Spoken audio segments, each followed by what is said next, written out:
السلام علیکم ورحمۃ اللہ۔ نحمده ونصلي ونسلم على حبیبہ الکریم،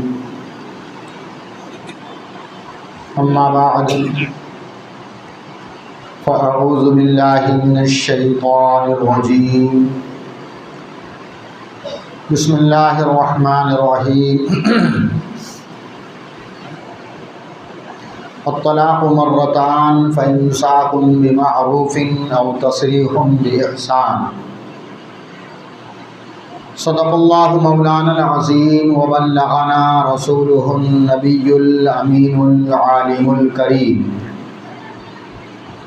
ونحن على ذلك لمن الشاہدین والشاکرین والحمد للہ رب العالمین۔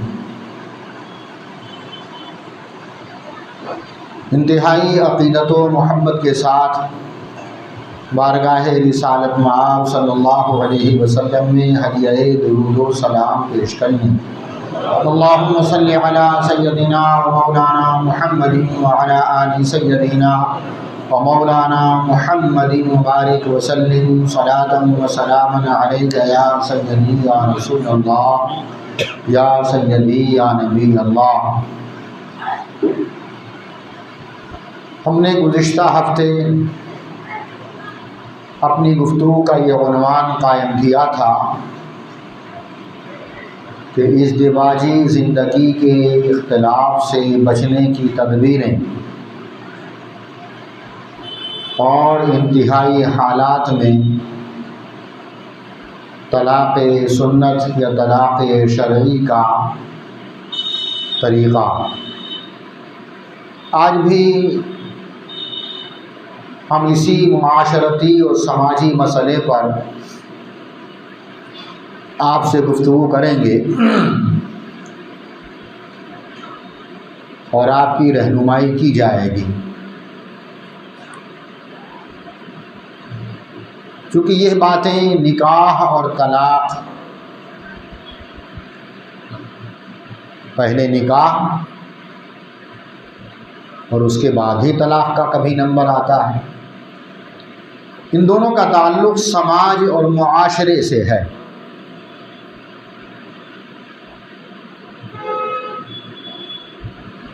جتنے صحیح طریقے پر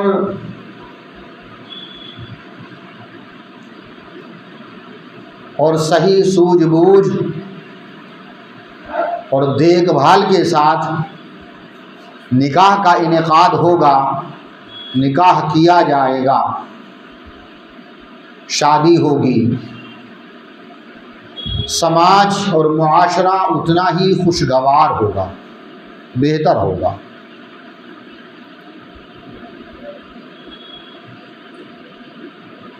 یعنی نکاح کا جو مقصد ہے اور نکاح کے لیے شارع علیہ السلام نے جو رہنمائی فرمائی ہے کہ نکاح چند باتوں کی وجہ سے، چند باتوں کے لیے کیا جاتا ہے، یعنی چند چیزوں کو مد نظر رکھا جاتا ہے عموماً فطرت انسانی کے مطابق۔ حسن کو، حسب و نسب کو، مال و زر کو، یعنی بہت سے دیکھنے والے جب شادی کرتے ہیں طرفین سے، دونوں طرف سے، تو لڑکا بھی یہ دیکھتا ہے لڑکے والے کہ جہاں سے وہ دلہن لا رہے ہیں وہ خوب مالدار ہو، خوب جہیز ملے، خوب مال ملے۔ یہ فطرت ہے، اور دوسرے لفظوں میں یہ بھکاری پن ہے، خودداری نہیں ہے۔ یا لوگ شادی کرتے ہیں حسن و جمال کی بنیاد پر، حالانکہ یہ بھی زائل ہونے والی چیز ہے، مال بھی باقی نہیں رہتا، ہمیشہ ہمیشہ ختم ہو جاتا ہے، اور حسن و جمال بھی باقی رہنے والی چیز نہیں ہے۔ بسا اوقات آپ نے دیکھا ہوگا کوئی بیماری ہوئی، کچھ ہوا، سارا حسن و جمال ختم ہو گیا. یا حسب و نسب کی بنیاد پر، یعنی بہت اونچے خاندان میں یہ سب چیزیں دیکھی جاتی ہیں. اللہ کے نبی صلی اللہ علیہ وسلم نے ارشاد فرمایا کہ تم دیندار کو ترجیح دو. فاظفر بذات الدین تربت یداک، تم دیندار کو ترجیح دو، اچھے رہو گے، کامیاب رہو گے. تو دونوں طرف سے شادی کے موقع پر جب شادی کرنا ہو، نکاح کرنا ہو، چاہے آپ کو اپنے بیٹے کی شادی کرنا ہو یا اپنی بیٹی کی شادی کرنا ہو، تو رسول اللہ کا جو ارشاد ہے اور آپ نے جس بات کو ترجیح فرمائی کہ دیندار کو ترجیح دو، اگر ہم شادی اور نکاح یہ دیکھ کر کریں گے تو انشاءاللہ شادی کامیاب ہوگی، شادی خانہ آبادی ہوگی، خانہ بربادی نہیں ہوگی. اور اگر طمع اور لالچ اگر رہے گا، حرص، طمع، لالچ مال کا، تو یہ تو انسان کی کھوپڑی میں جب سما جاتا ہے طمع اور لالچ، تو یہ گھٹتا نہیں ہے، بڑھتا ہی جاتا ہے، بڑھتا ہی جاتا ہے. اسی لیے اکثر و بیشتر یہ دیکھا گیا سماج میں اور معاشرے میں کہ جن لوگوں کو بھرپور جہیز ملتا ہے، مال ملتا ہے، اس کے بعد بھی ان کے مطالبات دن بدن بڑھتے ہی چلے جاتے ہیں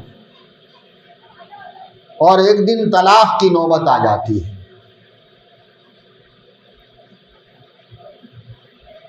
تو شادی ہی جب ہو تو خودداری کے ساتھ، اس لیے کہ گھر چلانے کی ذمہ داری، نان نفقہ اور سکنا، یعنی روٹی کپڑا اور مکان کی ذمہ داری ہمارے معاشرے اور اسلامی اس معاشرے اور سماج میں عورت پر نہیں ہے، مرد پر ہے. حقیقت میں وہی نوجوان مرد کہلانے کا حقدار ہے جو ان ذمہ داریوں کو بحسن و خوبی ادا کرتا ہو.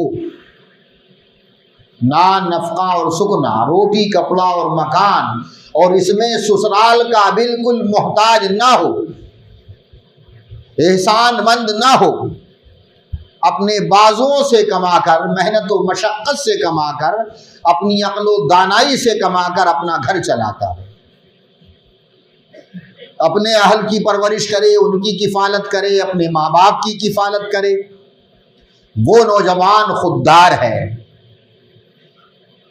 اور جس کے اندر خودداری نہ ہو، خودی نہ ہو، بھک منگا پن ہو، پہلے ہی سے وہ سوچ کر رکھ لے کہ خوب مال ملنا چاہیے اور اس کے بعد بھی اس کے مطالبے رہیں، تو یہ تو انٹرنیشنل بھکاریوں کا کام ہے. اقبال نے ایک شعر کہا تھا، خریدیں نہ ہم جس کو اپنے لہو سے، مسلمان کو ہے ننگ وہ بادشاہی. یعنی حکومت بھی اگر ملے تو وہ حکومت ہو جس کو اپنے طاقت و بلبوتے پر حاصل کیا گیا ہو. اقتدار وہ اقتدار بہتر ہے جسے اپنی محنت و مشقت اور طاقت و قوت کے ذریعے حاصل کیا گیا. جو بھیک میں مل جائے وہ اقتدار بھی جو ہے بھیک ہی کا اقتدار ہوگا. تو لہذا نوجوانوں کو یہ چاہیے کہ اپنے اندر سے کاہلی اور سستی دور کریں، محنت و مشقت کی عادت ڈالیں. یہاں میں بیچ میں ایک جملہ معترضہ کے طور پر ایک بات اور کہہ دوں کہ جب کہیں کسی کے یہاں کوئی رشتے کا معاملہ چلتا ہو اور کوئی اگر آپ سے مشورہ کرے کہ فلاں کا لڑکا کیسا ہے، ہم اپنی بیٹی کی شادی جو ہے، ہماری بیٹی کا رشتہ چل رہا ہے، بات چیت چل رہی ہے، تو اس میں جو حقیقت ہو وہ بتا دینی چاہیے۔ اگر وہ چرسی ہے، بٹن کا عادی ہے، نشے کا عادی ہے، تو کھل کر واضح بتا دینا چاہیے کہ فلاں لڑکا چرسی ہے، اس میں کوئی عیب اور برائی نہیں ہوگی، آپ پر کوئی الزام نہیں ہوگا، کوئی گناہ نہیں ہوگا، یاد رکھیں، اس لیے کہ مسئلہ زندگی کا ہے، مسئلہ زندگی بھر کا ہے۔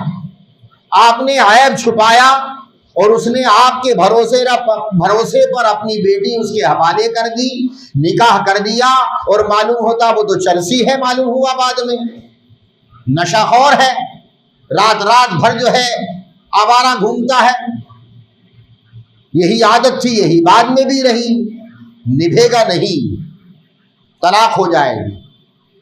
اور یہ میں اس لیے کہہ رہا ہوں، میں نے ایک حدیث شریف پڑھی تھی کہ ایک صاحبہ کو طلاق ہو گئی تھی یا وہ بیوہ ہو گئی تھی، انہیں چند لوگوں نے پیغام نکاح دیا۔ یہ شرح معانی الآثار تحاوی شریف حدیث کی کتاب ہے، اس میں یہ حدیث میں نے کئی سال پہلے پڑھی اور پڑھائی تھی۔ تو چند لوگوں نے پیغام نکاح دیا، وہ رسول اللہ کے پاس آئیں اور حضور صلی اللہ علیہ وسلم سے انہوں نے مشورہ چاہا، یا رسول اللہ فلاں نے بھی مجھ کو نکاح کا پیغام دیا ہے، فلاں نے پیغام دیا ہے، کس سے نکاح کروں؟ تو رسول اللہ صلی اللہ علیہ وسلم نے فرمایا فلاں مفلوق الحال ہے، یعنی انتہائی غریب ہے، اور فلاں کے کاندھے سے ڈنڈا نہیں اترتا، یعنی وہ عورتوں کو بہت مارتا ہے، اس کی عادت ہے۔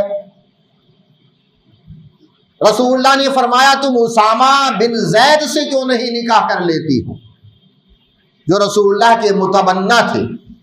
حضرت اسامہ رسول اللہ کے منہ بولے بیٹے زید ابن حارثہ کے فرزند، کہ تم اسامہ سے نکاح کر لو۔ تو یہاں رسول اللہ صلی اللہ علیہ وسلم سے جب مشورہ چاہا گیا، ایک صاحبہ نے مشورہ چاہا، تو رسول اللہ نے واضح طور پر آپ مشورہ دیا، اور جن کے نام لے کر، ان کا نام لے کر پوچھا تھا، فلاں نے پیغام نکاح دیا ہے، فلاں نے پیغام نکاح دیا ہے، تو رسول اللہ نے ان کے اندر جو خامی تھی اسے واضح کر دیا۔ لہذا اس معاملے میں جب بھی کوئی مشورہ چاہے تو جو حقیقت ہو وہ واضح کر دینی چاہیے، چھپانا نہیں چاہیے۔ درود پاک پڑھنے صلی اللہ علی النبی الامی وآلہ صلی اللہ علیہ وسلم، صلاۃ و سلام علیک یا سیدی یا رسول اللہ یا سیدی یا نبی اللہ۔ اور یہ دیکھا گیا ہے عموماً کہ جو لالچی ہوتے ہیں، طمع جن کے دلوں میں ہوتا ہے مال کا، اور ایسی سسرال چاہتے ہیں جو مال والی ہو، مال ملتا رہے، تو دو کوڑی کی ان کی عزت نہیں ہوتی، ایسے لوگوں کی، نہ سسرال میں اور نہ بیوی کی نظر میں، ذلیل رہتے ہیں۔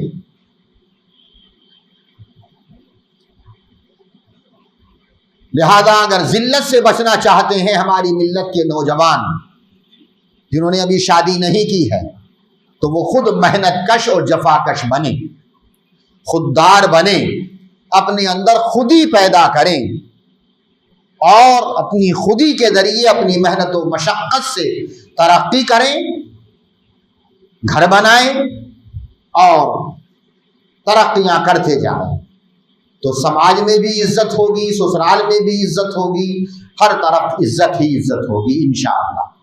اور ایسا شخص، ایسا نوجوان حاکم بن کر زندگی گزارے گا، جس کو قرآن مجید میں اللہ رب العزت نے ارشاد فرمایا الرجال قوامون علی النساء، مرد عورتوں پر حاکم ہیں، کوتوال ہیں۔ اور جب وہ ہر طرف، ہر اعتبار سے زیر بار ہوگا سسرال کا اور بیوی کا، بیوی کما کر کھلائے اور وہ گھر میں بیٹھا ہے، دن بھر سو رہا ہے، رات بھر الو کی طرح جاگ کر ادھر ادھر زندگی گزار رہا ہے، اور بیوی کما کر اگر کھلا رہی ہے تو ایسے شخص کی کوئی عزت نہیں ہوگی اور نہ ہی بیوی اس کی اطاعت کرے گی۔ بیوی اگر کوئی غلط کام بھی کرے گی وہ منع کرے گا، روکنا چاہے گا، نہیں رکے گی، اس کی اطاعت نہیں کرے گی۔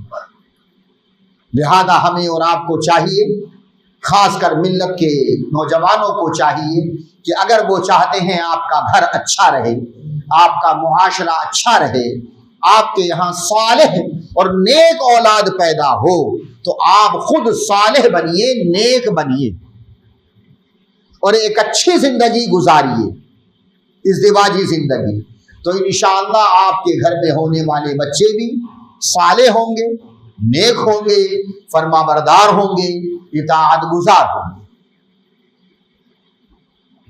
درود پاک پڑھنے صلی اللہ علیہ نبی الامی وآلہ صلی اللہ علیہ وسلم۔ صلاۃ و سلام علیک یا سیدی یا رسول اللہ یا سیدی یا نبی اللہ۔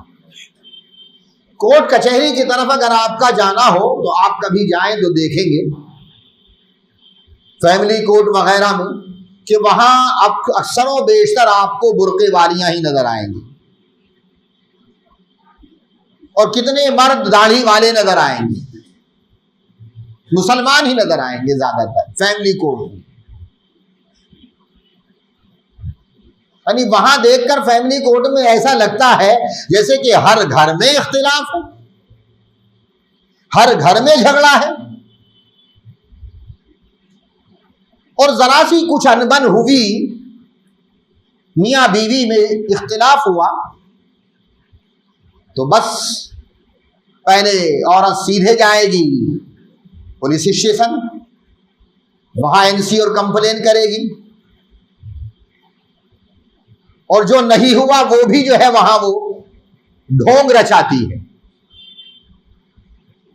کتنی نالائق عورتیں ایسی ہوتی ہیں بے غیرت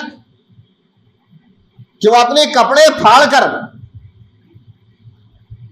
اور پولیس اسٹیشن میں حاضر ہو کر اپنے سسر کے خلاف، اپنی ساس کے خلاف، اپنی نندوں کے خلاف جا کے کمپلین کریں گی، پھر معاملہ آگے بڑھے گا، کورٹ میں جائے گا۔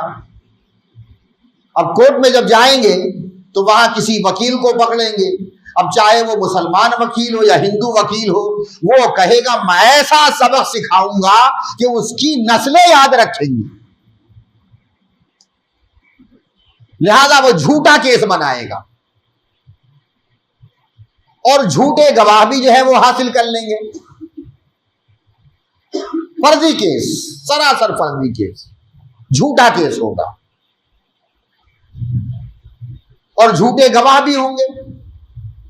اللہ کے نبی صلی اللہ علیہ وسلم نے اپنے خطبہ حجۃ الوداع میں جو رسول اللہ نے اپنا آخری اور پہلا حج فرمایا، اس میں جو آپ نے یونیورسل اسپیچ دی تھی، عالمی منشور حیات کا پیغام دیا تھا، اس میں ایک بات یہ بھی تھی، آپ نے تاکید کے ساتھ اس کو فرمایا تھا، الا و شہادت الزور، الا و شہادت الزور، الا و شہادت الزور، خبردار خبردار جھوٹی گواہی سے بچنا۔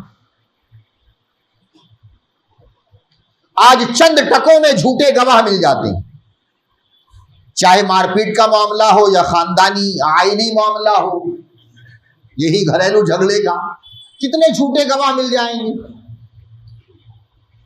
لیکن یاد رکھیں جھوٹی گواہی دینے والے، ان کا ٹھکانہ جہنم ہوگا۔ جو لوگ بھی جھوٹی گواہی دیتے ہیں کسی بھی معاملے میں، ان کا ٹھکانہ جہنم ہے۔ رسول اللہ نے سخت تاکید کے ساتھ جھوٹی گواہی سے بچنے کا حکم فرمایا ہے۔ تو اب وہاں کرمنل کورٹ میں، آئینی کورٹ میں جب جائیں گے، فیملی کورٹ میں، تو وہ مقدمہ لمبا چلے گا۔ لہذا ہمیں اور آپ کو چاہیے کہ ہم اس سے بچیں، اور معاملات کو آپس میں اپنے طور پر سلجھانے کی کوشش کریں، آپس میں بیٹھ کر مل بیٹھ کر سلجھانے کی کوشش کریں۔ اگر سلجھنے کا معاملہ نہ ہو حقیقت میں تو سنجیدگی کے ساتھ تصریح باحسان، جس کو اللہ نے فرمایا، علیحدگی ہو جائے، طلاق ہو جائے، علیحدگی ہو جائے، وہ اپنے گھر وہ اپنے گھر، تو اس سے قوم کی انرجی بچے گی، قوم کا مال بچے گا، حیا باقی رہے گی، بے غیرتی نہیں ہوگی۔ جو بے غیرتی پولیس اسٹیشن میں جا کر جس کا اظہار ہوتا ہے، جس بے غیرتی کا اظہار کورٹ اور کچہری میں ہوتا ہے، اور جو جھوٹے الزامات لگائے گئے ہیں، کیس بنایا ہے، یاد رکھیں یہ دنیا دار العمل ہے، جیسا بو گے ویسا کاٹو گے۔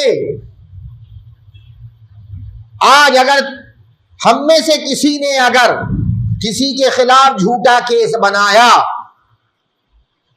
مثال کے طور پر ہماری لڑکی کا کوئی معاملہ ہوا، اس کی سسرال والوں کے خلاف سراسر جھوٹا کیس بنایا، ساس مارتی ہے، نندے مارتی ہیں، جبکہ ایسا بالکل نہیں، تو یہ آپ کے سامنے آئے گا مستقبل میں۔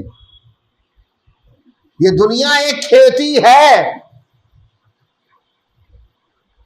عمل کی کھیتی ہے، جیسا جو بوئے گا وہ کاٹے گا۔ لہذا ہمیں اور آپ کو یہ چاہیے کہ ہم ان جھگڑوں سے بچیں، اپنے جھگڑوں کو پولیس اسٹیشن اور کورٹ کچہری لے جانے سے بچیں، آپس میں مل بیٹھ کر حل کریں، جیسا کہ اللہ کا ارشاد ہے۔ میں نے پچھلے ہفتے بھی وہ آیت کریمہ آپ کے سامنے رکھی تھی، وَإِنْ خِفْتُمْ شِقَاقَ بَيْنِهِمَا فَابْعَثُوا حَكَمًا مِّنْ أَهْلِهِ وَحَكَمًا مِّنْ أَهْلِهَا۔ اگر تمہیں اختلاف ہو، اگر تمہیں خوف ہو آپس میں اختلاف کا، یعنی میاں بیوی کے جھگڑے کا، تو ایک حکم ادھر سے، ایک پنچ ادھر سے اور ایک پنچ ادھر سے۔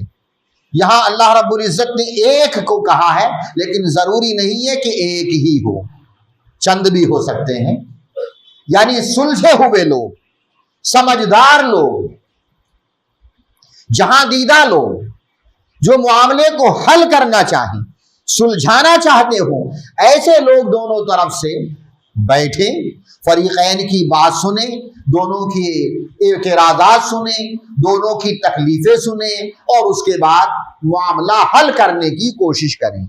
اگر ایمانداری کے ساتھ، حسن و خوبی کے ساتھ اگر یہ کام انجام دیا جائے تو مجھے یقین ہے کہ 80% معاملات حل ہو جائیں گے، 80%۔ اس لیے کہ بسا اوقات غلط فہمی، نادانی کی بنیاد پر اختلافات بڑھتے ہیں، اور جب معاملہ نبھنے کا کوئی نہ ہو، بننے کی صورت نہ ہو، تو پھر طلاق آخری مرحلہ ہے۔ طلاق کھلونا نہیں ہے، تماشا نہیں ہے۔ طلاق کے بارے میں حدیث پاک میں فرمایا الطلاق ابغض المباحات،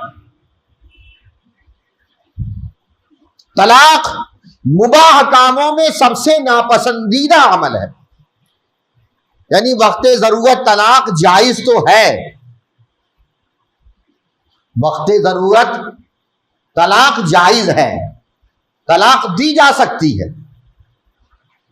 لیکن جتنے بھی دنیا کے اندر مباح کام ہیں، حلال و جائز کام ہیں، ان تمام حلال اور جائز کاموں میں طلاق سب سے ناپسندیدہ ہے اللہ و رسول کے یہاں۔ لہذا ہم اس ناپسندیدہ عمل سے جہاں تک ہو سکے بچنے کی کوشش کریں۔ ایک صورت اور میں واضح کروں، کبھی کبھی ایسا ہوتا ہے کہ ظلم و زیادتی شوہر کی طرف سے ہوتی، اس کی مختلف صورتیں ہیں، جیسے کماتا نہیں، بالکل نکما ہے، اب کب تک جو ہے برداشت کرے گی ایک عورت دوشیزہ، یا وہی جو میں نے شروع میں کہا کہ اس کی غلط عادتیں ہیں، نشے کی عادت ہے یا اور کوئی غلط حرکتیں عادتیں جو پہلے تھی وہ اب بھی ہیں، ان سے باز نہیں آ رہا ہے، تو ایسی صورت میں عورت چاہتی ہے کہ وہ اس سے چھٹکارا حاصل کرے، اور وہ طلاق بھی نہیں دینا چاہتا، وہ طلاق بھی نہیں دینا چاہتا، اور وہ اس سے آزادی چاہتی ہے۔ تو اب معاملہ حل ہو تو کیسے حل ہو؟ میں اس پر آپ کو ایک واقعہ سناؤں جو میرے ساتھ پیش آیا تھا۔ یہ بالکل میرے ابتدائی دور کا واقعہ جب میں ممبئی آیا تھا، 88 میں آیا ہوں، 88 یا 89 ہی کا ہے۔ ایک نکاح کی دعوت آئی، اب میں بالکل ابھی نوجوان تھا، نوجوان تھا، 20 سال عمر تھی۔ تو جب بھی کوئی نکاح میں پڑھانے جاتا تھا تو وہاں محلے کے ایک بزرگ ہیں، ابھی اللہ ان کو صحت و عافیت سے رکھے، تقریباً 100 سال کے ہیں، تو انہیں ساتھ میں لے جاتا تھا، مہاراشٹرین ہیں، دیندار ہیں، تو وہاں بھی میں ان کو لے کر گیا۔ تو ایک کمپنی ہے وہیں جری بری میں سفید پل پر، اس کمپنی کی چھت پر ہم کو لے جایا گیا۔ چھت پر گئے تو وہاں چند کرسیاں پڑی تھی، چند لوگ بیٹھے تھے، سب دنیا دار ماڈرن قسم کے لوگ تھے، پڑھے لکھے، بیٹھے ہم بھی جا کر، گفتگو شروع ہوئی۔ تو ان میں سے ایک صاحب گویا ہوئے ان کا نکاح کرنا ہے اور ان کے ساتھ کرنا ہے، یعنی وہ صاحبہ جو تھی جن کے ساتھ نکاح کرنا تھا وہ بھی وہاں موجود تھی، عورت بھی، اور جن سے نکاح کرنا تھا مرد وہ بھی۔ تو میرا ماتھا ٹھنکا، میں نے کہا اتنی چپکے سے، وہ بھی چھت پر، ایسی آسانی کے ساتھ نکاح؟ اس لیے کہ مہاراشٹر کے لوگوں میں تو نکاح جب تک کہ 2-4 گھنٹے جو ہے وہ ڈھول تماشا نہ ہو جائے ہوتا ہی نہیں ہے، اور یہ اتنے چپکے کیوں ہو رہا ہے؟ تو میں نے پوچھا کہ یہ ان کا پہلا نکاح ہے کہ دوسرا ہے؟ عورت کی طرف میں نے اشارہ کر کے پوچھا کہ ان کا دوسرا نکاح ہے۔ تو میں نے پوچھا پہلا کیا ہوا؟ کہ پہلا شوہر جو ہے وہ امریکہ میں ہے۔ میں نے کہا امریکہ میں ہے تو کیا ہوا؟ طلاق دی؟ اس نے کہا نہ طلاق نہیں دی، وہ طلاق بھی نہیں دیتا، آتا بھی نہیں ہے، خرچہ بھی نہیں دیتا، نہ خرچہ دیتا ہے، نہ طلاق دیتا ہے، اور نہ امریکہ سے آتا ہے، تو ان کا ان کے ساتھ نکاح کرنا ہے۔ تو میں نے کہا ان کا نکاح ان کے ساتھ نہیں ہو سکتا ہے، جب یہ ان کے نکاح میں ہیں، ایک مرد کے نکاح میں یہ عورت موجود ہے اور اس نے طلاق نہیں دی، وہ مرا نہیں ہے، تو ان کا نکاح کسی سے بھی نہیں ہو سکتا، کبھی نہیں ہو سکتا۔ تو وہ لوگ انگلش میں بات کرنے لگے آپس میں، ایسا ہے کل تو بند ہے، کل سیٹرڈے، پرسوں سنڈے ہے، اور پھر ترسوں جو ہے منڈے ہے، جا کے کورٹ میرج کر لیں گے۔ تو اتنا تو میں سمجھتا ہی تھا، میں نے بھی پڑھی ہے تھوڑی بہت ٹوٹی پھوٹی انگلش، تو میں نے ان کی بات سمجھ لی۔ تو میں نے کہا تم جو ہے چاہے منڈے کو کراؤ یا ٹیوزڈے کو کراؤ، اور چاہے کورٹ میرج کرو یا حرم کے جو ہے امام سے نکاح پڑھواؤ، ان کا نکاح کسی صورت میں نہیں ہوگا۔ تو اب ان میں سے کچھ بقرات تھے، کہنے لگے تو اسلام میں اس کی کوئی وہ نہیں ہے، کوئی حل نہیں ہے اس اسلام میں اس کا، کہ وہ شخص نہ آتا ہے، نہ طلاق دیتا ہے، نہ خرچہ پانی دیتا۔ میں نے کہا حل ہے، زور زبردستی سے طلاق لے لی جائے اس سے۔ ایسا شخص جو ظلم کر رہا ہے تو جبرن اس سے طلاق لی جائے۔ اور جب اسلامی زمانہ تھا، اسلامی حکومتیں تھیں، تو قاضی اسلام ہوتے تھے، مقدمہ قاضی کے یہاں پیش ہوتا تھا، اور قاضی جب اس کی جانچ پڑتال کرتا تھا کہ واقعی یہ شخص ظالم ہے، تو قاضی اس نکاح کو فسخ کر دیتا تھا، نکاح ختم ہو جاتا تھا، پھر اس کے بعد عورت آزاد ہو جاتی تھی، دوسرا نکاح کر سکتی تھی عدت گزار کر۔ اب یہاں نہ قاضی اسلام ہے، نہ اسلامی حکومت ہے، نہ قاضی اسلام ہے، تو اب وہ بات تو نہیں ہے۔ تو اب یہی ہے کہ طاقت کے بلبوتے پر اس کو جو ہے یہ کیا جائے، مجبور کیا جائے۔ اور میں نے ایک سخت جملہ کہا تھا، میں نے کہا معاملہ اس کا جو ہے صاف کرا دو، پھر اس کے بعد موت کی عدت گزار کے نکاح کر لے گی۔ تو کبھی کبھی ایسے ظلم و زیادتیاں ہوتی ہیں اور شوہر نالائق ہوتا ہے اور کسی قیمت پر وہ طلاق دینا نہیں چاہتا، تو اب اس میں محلے کے جو مضبوط بااثر لوگ ہوں، اب کام ان کا ہے، کام مفتی کا نہیں ہے، مفتی تو صرف مسئلہ بتائے گا۔ ایسے حالات میں کام با اثر لوگوں کا ہے کہ با اثر لوگ اس کو پکڑ کر زور زبردستی سے کہا دے طلاق، نہیں تو ابھی تیری حجامت ایسی کریں گے کہ زندگی بھر یاد رکھے گا۔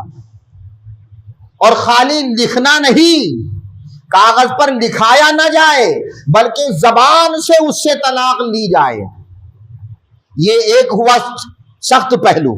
دوسرا نرم پہلو یہ ہے کہ اس کو لالچ دیا جائے، اس کو مال کا، ایسے مرد کو مال کا لالچ دیا جائے، 1000 2000 5000 10,000 50,000 جیسی حیثیت ہو، اس کو اتنی رقم دے کر، یا جتنا اس نے مہر دیا تھا اس شوہر نے اگر مہر ادا کر دیا تھا بیوی کو تو بیوی وہ مہر اسے واپس کر دے اور وہ شوہر اسے اس کے بدلے طلاق دے دے۔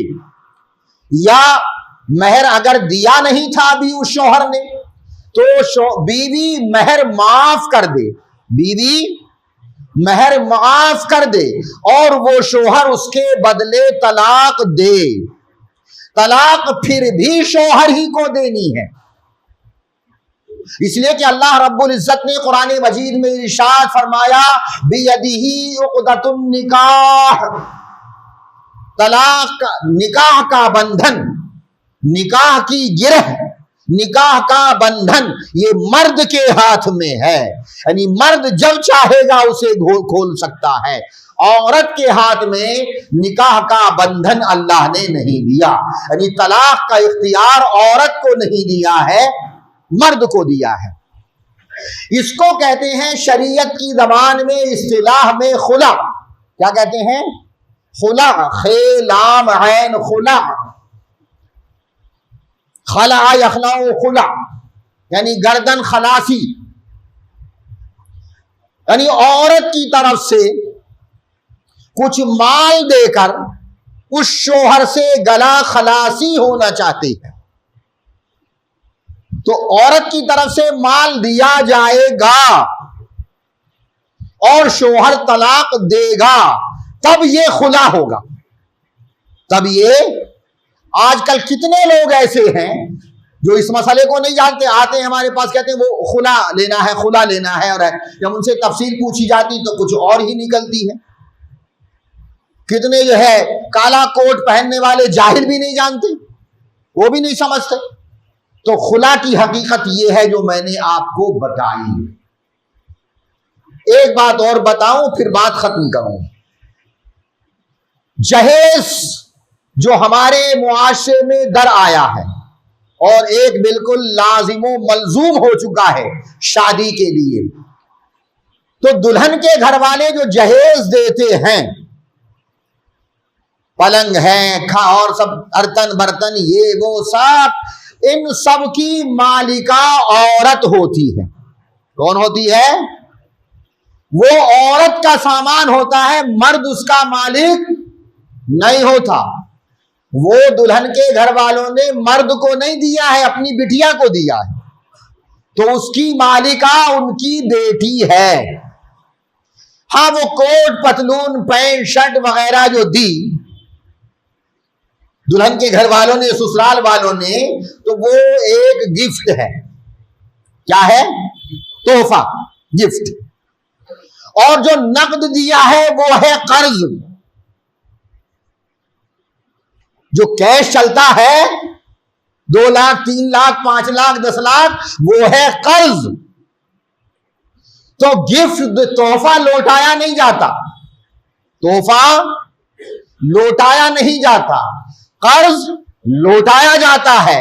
یعنی گویا کہ لڑکی کے گھر والوں نے 2 4 5 10 لاکھ جو دیا ہے یہ قرض دیا ہے، اور یہ اس لیے دیا ہے تاکہ ان کی بٹیا کو اچھا رکھے، اور دوسرے لفظوں میں یہ کہہ سکتے ہیں کہ رشوت دی ہے تاکہ ان کی بیٹی اچھی طرح سے زندگی گزارے۔ قرض ہے، رشوت ہے۔ اور یہ جہیز اس کی مالکہ لڑکی ہے.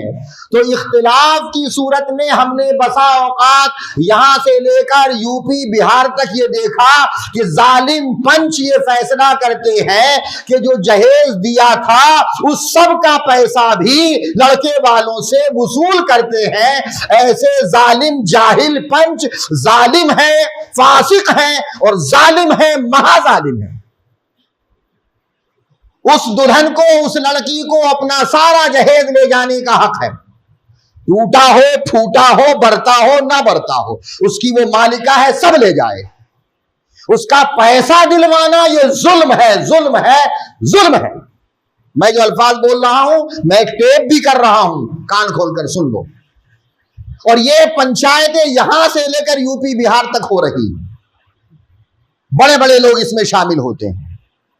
ہمارے یہاں ہمارے علاقے میں 10 لاکھ 15 لاکھ 20 لاکھ کے فیصلے ہوتے، یعنی شوہر کے گھر والے اتنا دیں دلہن کو، کھانے کا بھی پیسہ وصول کرتے ہیں. تو کھانا اس نے بھی کھلایا، اس نے بھی کھلایا. کون، کس نے کہا تھا کہ تم نے اتنا کھانا کھلاؤ؟ یہ تو تم نے اپنے نام و نمو کے لیے کیا تھا. یہ سب کچھ نہیں، یہ سب ظلم ہو رہا ہے معاشرے اور سماج میں.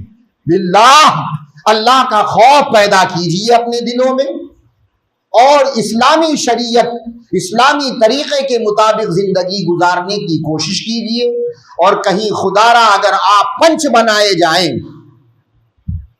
اگر پنچوں میں شامل ہوں تو ظالمانہ فیصلہ مت کیجیے، ورنہ اللہ کے یہاں سخت پکڑ ہوگی. اللہ رب العزت ہمیں اور آپ کو سب کو شریعت مطہرہ پر چلنے، اس پر عمل کرنے کی توفیق رفیق عطا فرمائے. السلام علیکم ورحمۃ اللہ وبرکاتہ. یہ حضرات نے سنتیں ادا نہ کی ہوں وہ